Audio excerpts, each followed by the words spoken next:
this family was 3 adults, 2 are non-binary, and they were married, and there's a woman.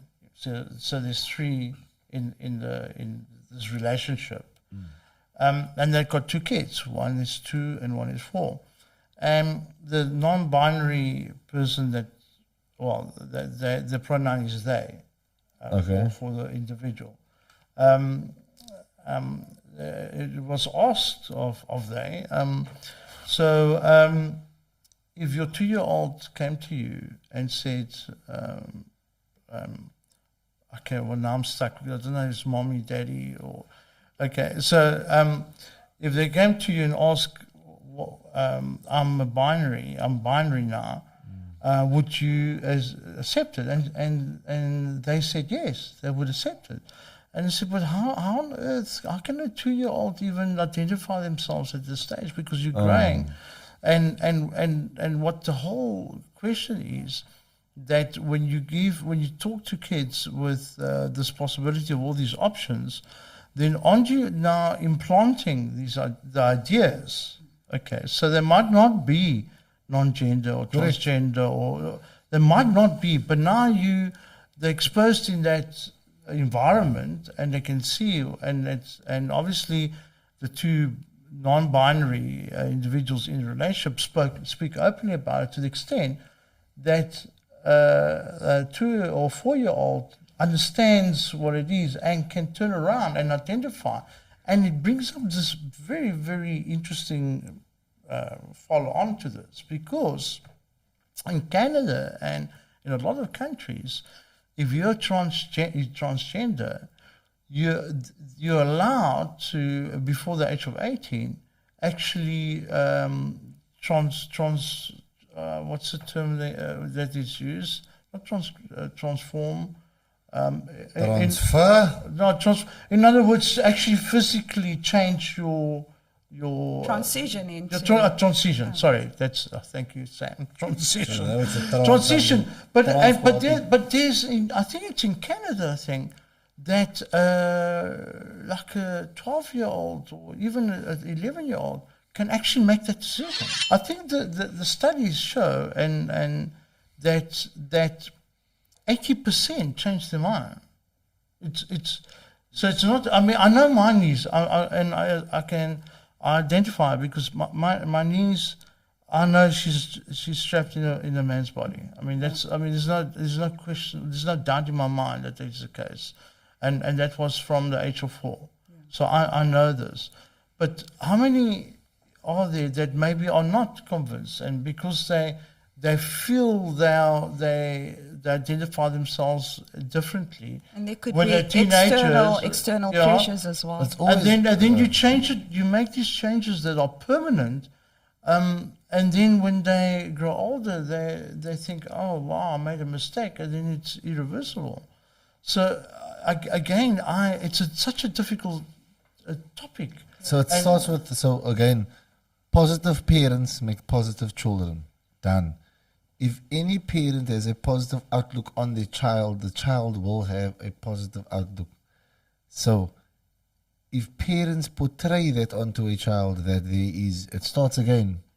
The first thing you learn is imitation. You learn from your parents.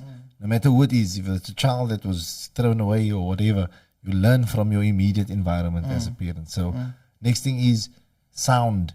It's only 2 things that a newborn child is scared of, is light and falling.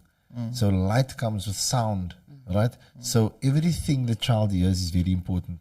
So again, if you're growing up in a community where, in a household, and again, there's many studies about parents who are transgender, the child is going to turn out that way.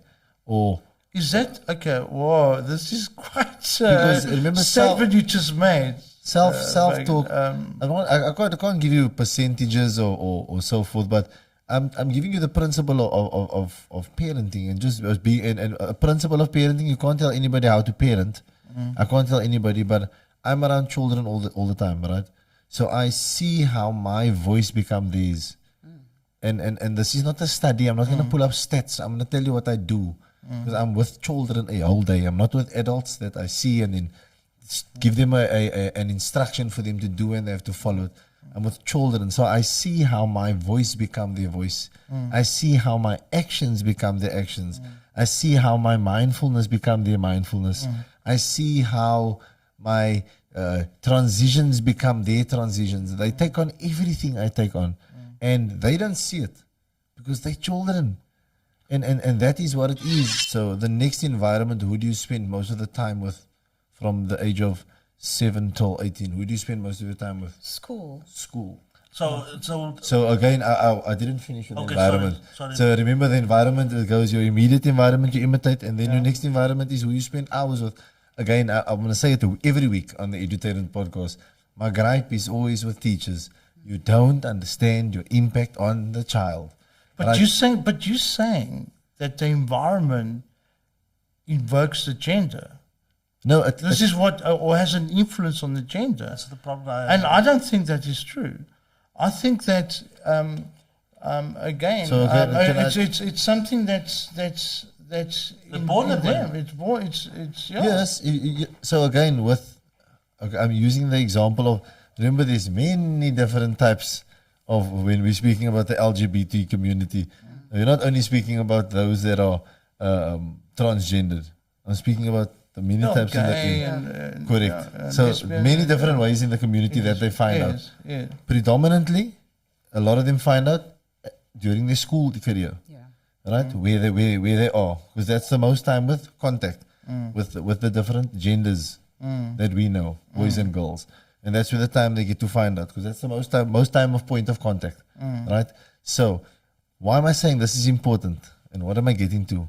Is that the education of it is important, because then you also get the I belong again. Okay. Very So let me important ask you a principle. question as an educator. As an educator, That's where I got. That's where I got to. I got as to. as an educator. Yes, sir. Okay. And I've seen you in action. I mean, you're an awesome teacher. Okay. If any of your amazing kids come up to you and say, you know, I would like to discuss about being non-binary or bisexual or any of the genders, and they approach you because they look up to you, what would you say? So firstly, this would be a nice private discussion, and then I love to explain.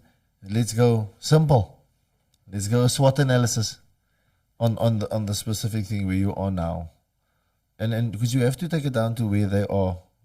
That's what I always find, Okay. and get the most out of them. Quality of your life, quality of the questions you ask. So asking them the right questions. So why do you think this thing? Okay. Where did you get the information from? So and we have to dissect deep into it, like where did you get the information from? Who is telling you this? Why do you feel that way? How does it make you feel? Now, what is the very important for them to understand at a young age is, and I'm going to say this is every week, we are all free to make the choices, Okay. but you are not free of the consequence of your choice.